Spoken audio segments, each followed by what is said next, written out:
Hi, everyone. I'm Ashley Sorensen. I am the founder and therapist and one of our clinical supervisors at Psyche Soma Psychotherapy Group. And we are on our last question and answer meet and greet with one of our therapists, Ingrid Corrales, tonight. And I've been really lucky to get to work with Ingrid and supervise her work over the last almost 3 years now. Mm-hmm. So we'll be learning about her practice tonight and who she loves supporting and how she does it, and just get a feel for how she shows up for her clients. So Ingrid, thanks for being here. Yeah, thank you for inviting me. Of course. So as we get started, I've been asking everyone this, but I think it's an important piece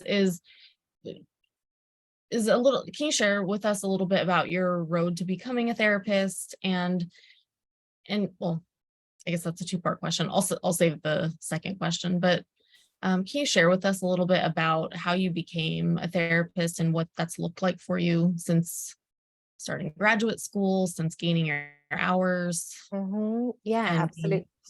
being close to being done with your hours? Almost there.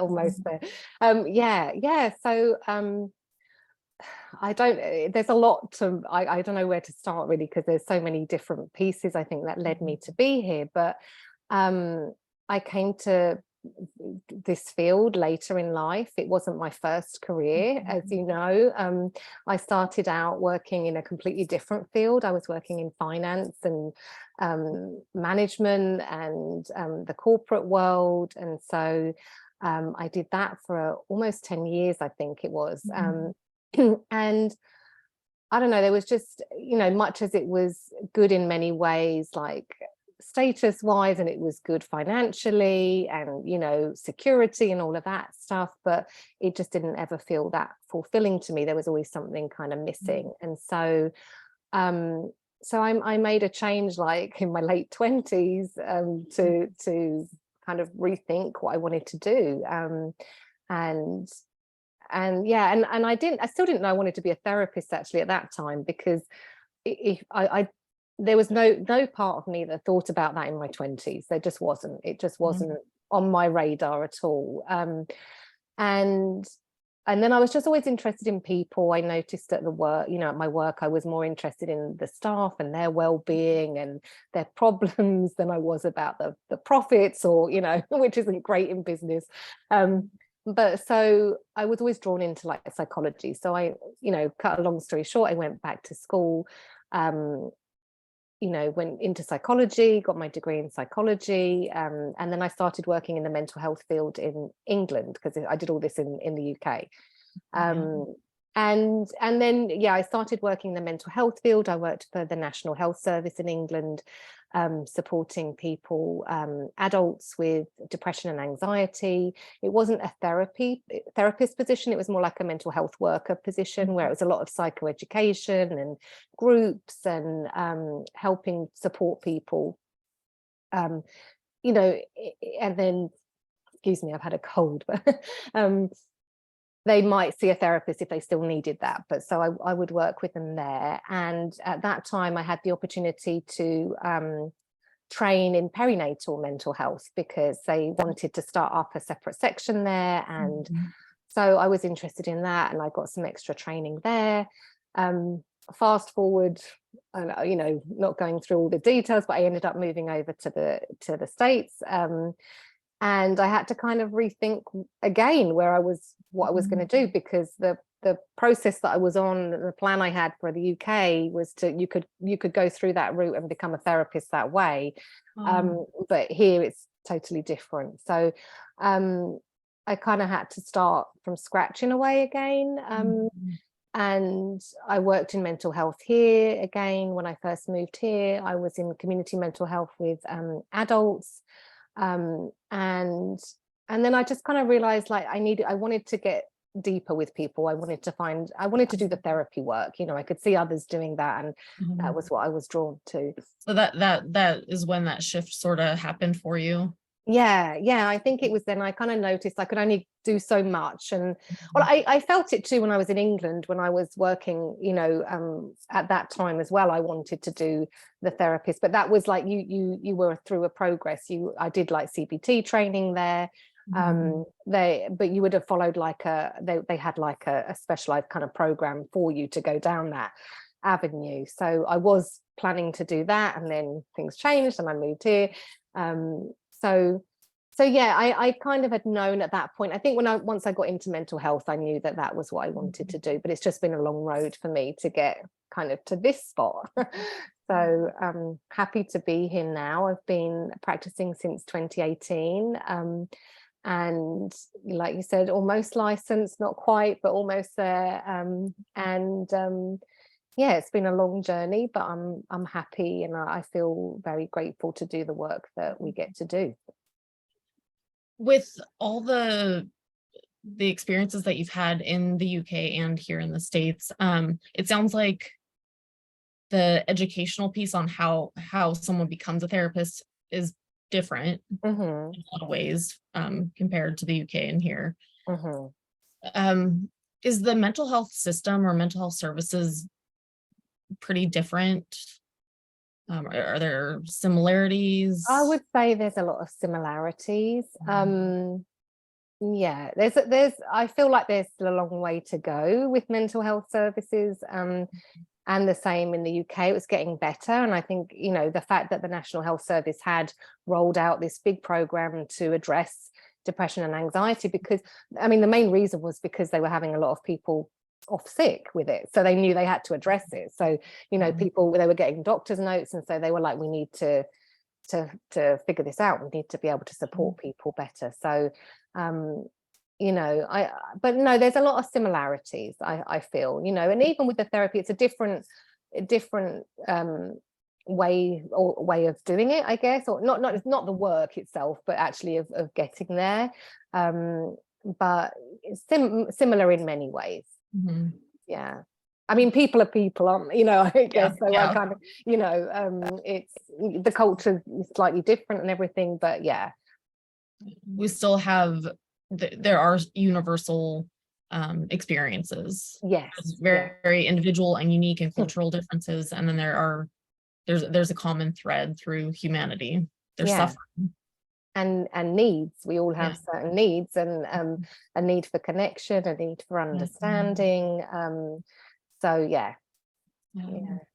so you've been on quite the journey to where you're at now. I mean, I guess I could only speak for myself, but if I were moving, picking up my life and moving to another continent, or even making a career change at some point, not really knowing what I'd want to do, I'd wonder what would keep me going. Like what kept you going through all those changes, transitions? Yeah, that's a really good question, because a lot of it wasn't easy. It's not easy to make big change. It's not easy to make change, let alone kind of pretty big ones. And I seem to have done quite a few of the larger ones. But I don't know, there's always just something in me that's been driven by a need to be living the life that I feel is right for me. And that comes with challenge. I think it's unavoidable. But I never wanted to I guess what keeps me going is I never wanted to be the kind of person at the end of my life who's like, I wish I'd done that. I wish I'd tried it. I'm like, if it goes wrong, if it doesn't work out, I'll figure it out. I can go back to things. I can, and there's some privilege in being able to do that. I recognize that for sure. It's not always an option, but yeah, I think what kept me going is just trying to find what felt right for me, and it's taken me longer than maybe it has others. Excuse me.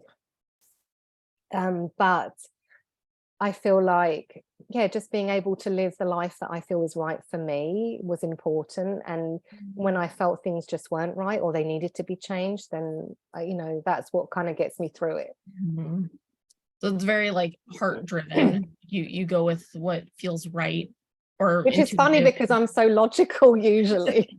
It's funny because in so many ways I'm very logical and very, you know, very measured and very thought. I think things through in many ways, and they're not like reckless, you know. I think things through still, but yeah, I don't know. And then when things aren't feeling right, you're willing to take the healthy risk to try it out Yeah. and see what happens.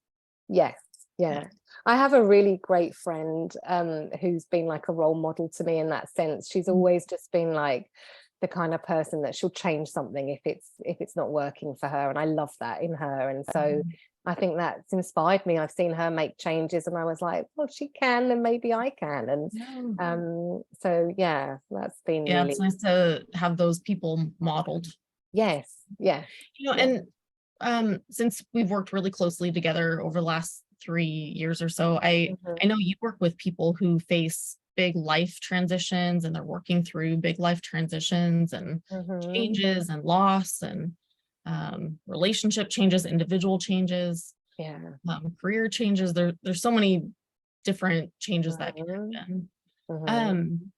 Can you share with us a little bit more about the people, obviously not too many details, but just the types of people you love working with? What are some common challenges that you support your clients in? Yeah, well, like you said, I think a lot of clients are in times of transition that I seem to work well with. You know, maybe being in positions where they just feel really stuck, whether that be in work, in relationships, in family situations, but wanting to make changes and not knowing how to, or not knowing if they can, or, you know, or what, being frightened of making those changes, you know, because it is scary. But so I mean, I love working with clients who are kind of going through those transitional times. As you know, another area which is very transitional that I'm very interested in is the perinatal period. So working with new parents, with expectant parents, and also with parents with young children. So the whole adjustment that it takes, that all of that takes, and helping people with just adjusting to those changes and expectations of themselves, because I think have to change too. they have to change, and yet we're kind of sold this script that they don't, and not to say you can't have it all, but you know, I'm not saying you can't, you know, do things, but that you maybe can't do them quite the way that you could when you didn't have that, you know. There has to be adjustment, and that can be really difficult, and there's a lot of comparison during those stages as well. I feel like that's there actually all the time, is comparison. So, you know, I felt that personally, making big changes in my life that not everyone around me has done. I feel like it's sometimes, you know, you're like the odd one out, you know. I'm not on the same track that other people have been on, and sometimes that's been hard, because you compare yourself and you're like, oh, you know, if I'd known I wanted to do this when I was younger, I wouldn't, you know, be here, or I would, you know. But then, you know, that, I guess that's coming back to living a life that feels authentic for you, and what feels right for you, and how can you get there with the situation you're in right now. Yeah, and even outside of the perinatal population, I hear that and I see that as a common theme too, that anytime someone starts carving their own path and figures out a life for themselves, or tries creating a new version of life for themselves, they do feel like the odd one out, or the black sheep. And I know you work with trauma survivors as well. Like I do. And that's a common theme, that people feel so lonely in that process. Yes, yeah, that they're different, that they, you know, there's something maybe wrong with them because they're not in the same place that somebody else is in. But there's so many different factors that go into that, and really the best comparison we could do is with ourselves, and what's right for us. But it's really hard to come back to that, I think, especially with the world we're in now and social media, and it's so in our face all the time what other people are doing, and that makes it really difficult, I think, to come back to what's right for you. And so I think that's one of the things I really value and love about therapy, is it gives you that space where clients don't come in on their phones. When are we not on our phones? Like, we're not, and it's like a real chance to kind of stop and think about and connect with yourself, and what's coming up for me, what's not right for me right now, what changes do I need to make that I haven't been able to really stop and think about, because life's just so busy. And I know something's not right, I know I'm not feeling good in whatever ways, but it's really hard to get those moments of quietness to kind of reflect and think about that. So even that process of stepping into the therapy room, or meeting online and taking those 15 minutes once a week, or whatever the frequency is, even if you're not necessarily slowing down in conversation or slowing down in therapy, the pace of it's still slowing down from the distracted day-to-day life that we have. Yeah. I think there's more of, and I know it's different for everybody, but there's more of a present connection. Yes, yeah, I think so. That's what I hope, that the space that we have in the room, I hope, or online, I hope to create that there is, a space for someone to show up and just, be able to I don't know, stop for a minute and think, connect with themselves. Maybe this is a more than one question within a question, but when you start working with new clients, and maybe they've never done this before, or it's been a while since they've been in therapy, and they are so used to the fast-paced life. I know you work with people who on the outside are societally very very successful. They've got it together. They keep it all together. They they have careers, or they've transitioned out of their careers and living their life, but they still have a really hard time connecting to their inner world, their interior, to their feelings. And I wonder what your approach is to helping clients start easing into that a bit, to being more self-reflective, looking inward. What are some components, or what do you bring to the table to help clients in those early stages of therapy? Well, I think, like you were saying, a lot of clients I do work with are very capable. They're very, like you say, successful maybe, but also they're often people who are the ones that everyone else leans on, that everyone else goes to, that they're the support for everybody else. And often that might be because that's the role they had in their family of origin, or that's just kind of how it's always been for them. They're the reliable one, they're the one. And so the first thing I guess that I try and do in our work is for them to know that this is a space where they don't have to take care of me. They might in every other aspect of their life feel like they have to take care of someone. They don't have to do that here. And that, I think, is just a really important piece, that they don't need to worry about me. I'm good. I'm here to support them, and I'm here to help them have that opportunity to focus on themselves for a minute, and to think about what they need, and to connect with that part of themselves that they maybe have never been able to connect with. And that might be a really slow process, because that might be really scary to connect if there's trauma, and if there's history there. So I'm always very mindful of that, and very mindful to work with clients with where they're at, and how they're showing up, and what they're telling me they want to work on. So making sure it's very collaborative, making sure that I am hearing what they're wanting, not having my own agenda of what I think is right for them. Clients feel it when we start pushing our own agenda. It's happened to me. Like, I'm aware of that. Right. I think you get a sense like, sometimes you say things in a session and you're like, no, that wasn't you know, or but that's also a piece of it, is I really encourage, and I know that takes time, because often clients that I work with are very much people pleasers as well, and so that's also a part of the work, is helping them to have a space where they can learn to speak up for themselves and advocate for themselves in a safe space, where, like, if I get it wrong, they can say, no, that's not right, Ingrid, that, no, you didn't get that, you know, and that's okay, like, that's great. That's not Because gonna, that won't no, I'm not going to rupture be the upset by it. relationship. No, not at all. In fact, you know, it strengthens it, because how can I help someone if I don't know what they're thinking? I can try and interpret, and I can give feedback, but if they're not, you know, if that's not told, you know, if they don't kind of feedback that no, maybe you didn't get that bit right, or I didn't like it when you asked me this, or something came up in me when you said that question, or whatever it might be, then that's such powerful information for us to work with.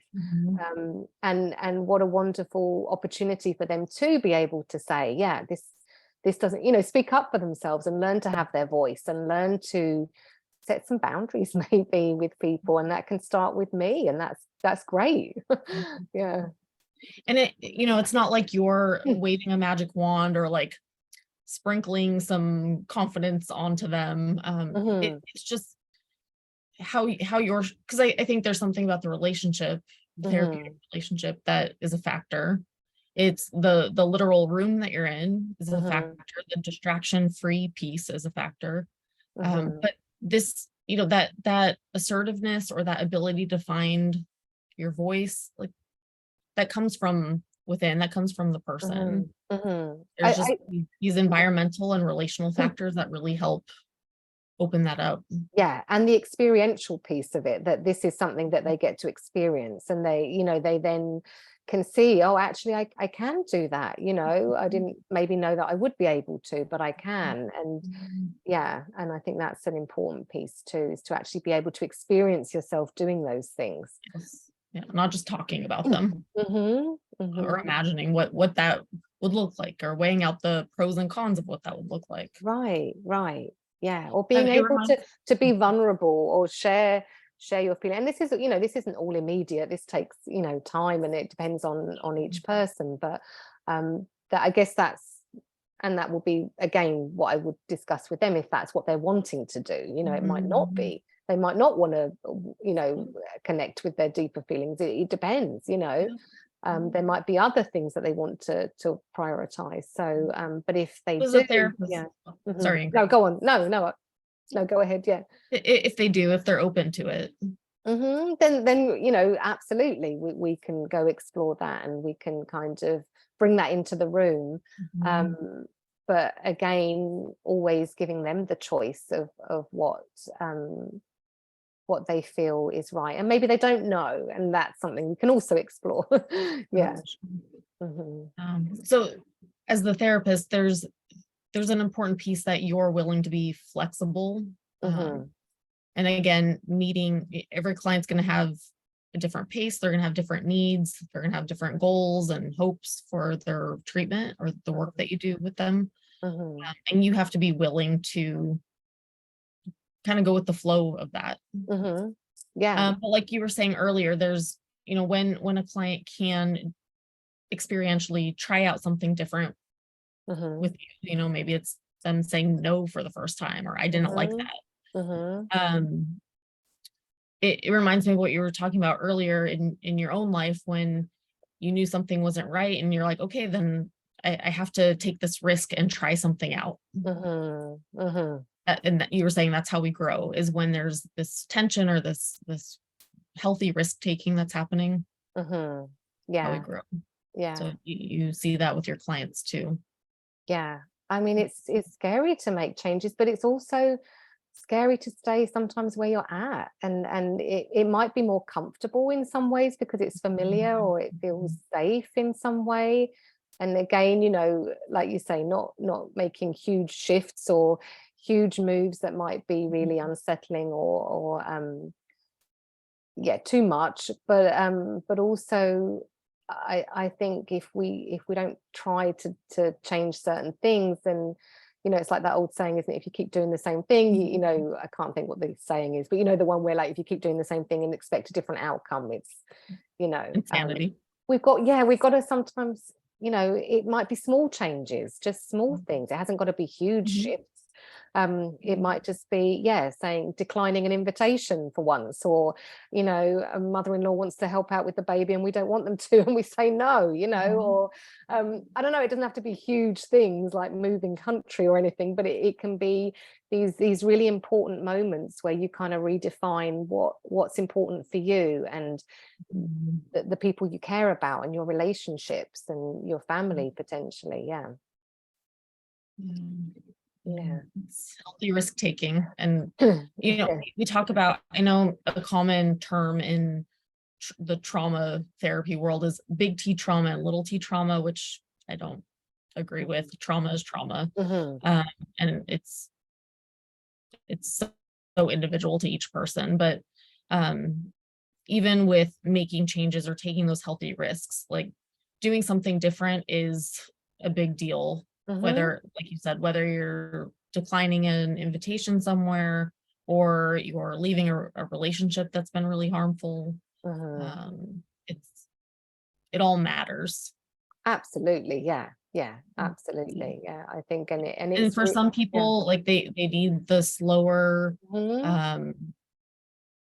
little by little changes, and some people, you know, something really big or significant happens and they're called to make this big huge change right then and there.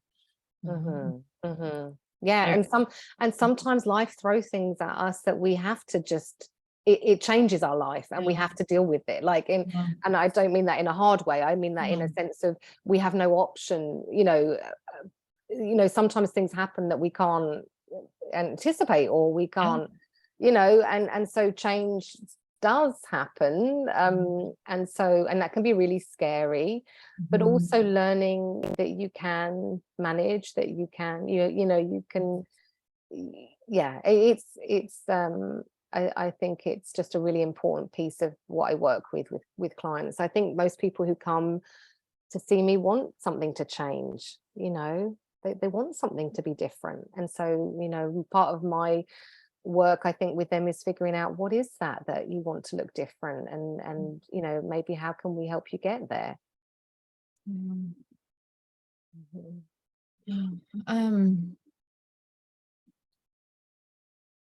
I was having a thought, but I also want to be mindful of our time for tonight. I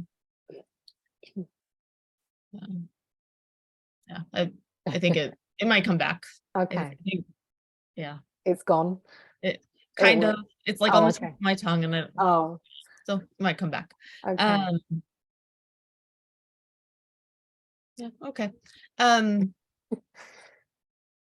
You got me intrigued, Ashley, because this is bothering me now. You're all Where do we go? Well, like it was a really good question too, but I'll have to ask you later when it comes back.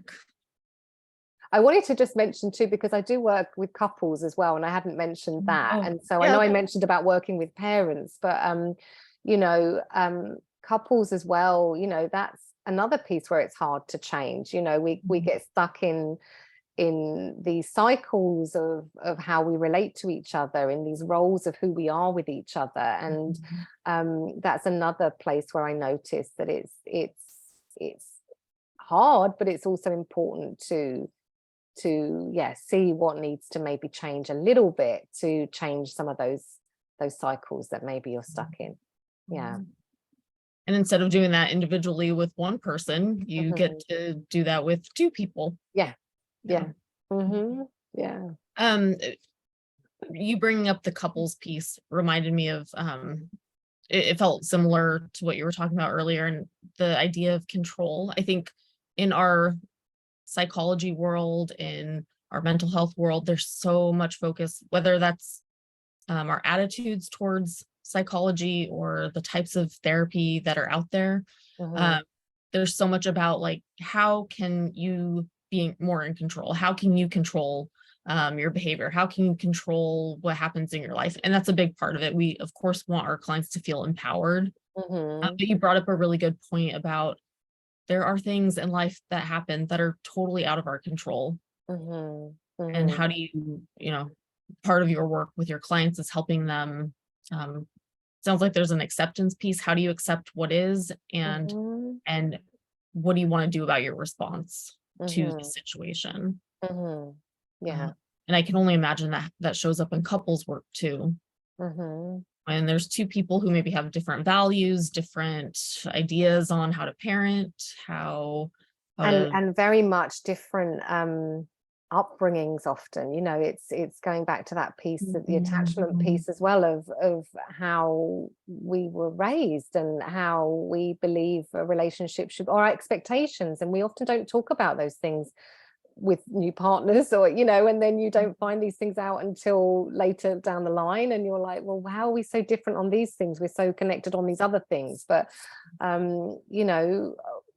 yeah, we come from our own experiences, and we come with traumas, and we come with I don't know, all kinds of things that aren't visible initially, and they come out, or we might even not know it ourselves, that we're having reactions to things because of things that have happened to us previously. So highlighting that, or helping either individuals or couples to see that and know that about each other, so that can be really helpful. Like, we can think, why is my partner being so difficult, or why are they being so I don't know, reactive on something? But if we understand where that's coming from, then it changes the way we look at it. Do you find that happening where when you're helping a couple, or even an individual who's in a relationship, but you're seeing them individually, when they start understanding them, like their own history, their own experiences, their own inner world a little more, that they're less defensive towards their partner? Because I know a lot of couples therapy is, having empathy for the other person, and the three of you figuring or understanding why one person is reacting or responding the way they do. But when a partner or an individual starts understanding themselves, do they start responding versus reacting to? Because maybe I'm not. I feel like I'm not asking the question. No, I think I know. I think I know what you're saying. You're saying, like, if you as an individual figure some things out within yourself, that that maybe helps you not to be so reactive or responsive in a certain way, maybe, as opposed to like having to understand the partner. Oh, absolutely. Yeah, absolutely. Because I think, if you have more awareness of yourself, you can be like, okay, that's just got under my skin. Is that because they're being, difficult, or is that because something in me that's coming up? And you can take a minute to breathe before you react. You have that awareness piece that comes in before the immediate kind of reaction. Or you might still react, but you can go away and think, I shouldn't have, you can reflect on that then, so I think it absolutely helps understanding ourselves better, because then we know also what we're bringing into the room, into the relationship. Sometimes it's hard to look at that. It's much easier to look at the other person's stuff than our own, because that's way easier than admitting that there might be something that we need to work on. But it's also much more accessible for us. We can see that so clearly, like we can just see someone else's behavior so clearly, and it's much, or we can unconsciously project our stuff onto them. But it's so much harder to stop and recognize that the part that you might be, because it's all interactional, isn't it? It's all it's relational. It's the dance between two people, and that's with anyone, that's in any relationship, not just romantic relationships, but any relationship. There's an interaction between two or more. Yeah. Well, I have really enjoyed our interaction this evening, and I appreciate you. I know we've been working together for a while, but I still get to learn things about you and your work with who you love working with, your couples work, and your perinatal, postpartum, new parent work, and in your individual work. I know that you bring such a sense of warmth and compassion. I know earlier you were saying you're so logical and thoughtful. Maybe in my own life, I don't know. Yeah. Yeah. But my experience of you is that warmth that you bring, Yeah. that so many people are missing. I hope so. I mean, I really hope to create just a connection with people where they can feel safe to be themselves and not to feel judged and not to feel like anything is right or wrong, or they have got to worry about that, because without that, I don't know how, it's really hard to access those parts of yourself if you don't feel safe to do that. And for some people, they might connect that with me. For others, I'm not going to be the right person. Other people need someone maybe more directive or more structured, or I don't know, and that's the beauty of relationships though, isn't it? Like everyone's different and we all connect with people differently. And so but yeah, that's definitely important to me, is that people feel safe in the space they're in. And what happens if you start working with someone or you're consulting with someone and maybe they need something that you can't offer, or that you don't have enough training in, or that's just not your style or your personality? What do you do? How do you handle that so that you make sure that person gets the most appropriate care? Well, I would be very honest about that and just explain, what maybe I felt, if I felt I wasn't able to help them or support them in the way that I felt that they needed, just have that conversation with them and help them to get connected to somebody who is, or explore, if they had some reservations about that, explore that together. But usually I think you can kind of tell. I think it's like in life, some people you just connect with, some people not always, sometimes it takes a while, but yeah, I think usually if I'm feeling it, the other person's usually probably feeling it too. Again, not always, but I think being aware of the work that I do and being aware of my style and knowing that might not suit everyone, and that's absolutely, it's not going to, how could it, but yeah, just being open to having those conversations and being honest. It's important for us as therapists to know ourselves. That's an ongoing process and we're not going to always know everything, but to have a general idea of what we can offer, what we're comfortable and what we're skilled at working with and how we help. And then to put our own egos aside and say, you know what, I'm not the one. And I know some wonderful therapists who might be able to, who might be a better fit. Because at the end of the day, we want people to live more fulfilling lives and have less suffering, or to not feel so alone in the suffering. Definitely. Okay, Ingrid, is there anything else that you want us to know about you, about your practice? I don't know. I don't think so. I think we've covered quite a lot. Didn't know where we were going to go today with what we were talking about, but no. It's like a therapy session. Sometimes, I know. Clients have an agenda, they know what they want to talk about, and then Psyche wants something else. You go in, you go in other directions. But no, I don't think so. Just I think we've covered a lot. And if anyone is interested in working with Ingrid or consulting with her, her contact information is on our website at psycheandsomatherapy.com, and your email address is ingrid@psycheandsomatherapy.com. And I'll put that in the caption on where we post this meet and greet with Ingrid. All right, thank you so much, Ingrid. Thanks, Ashley. Have a good evening. And you. Bye. Bye.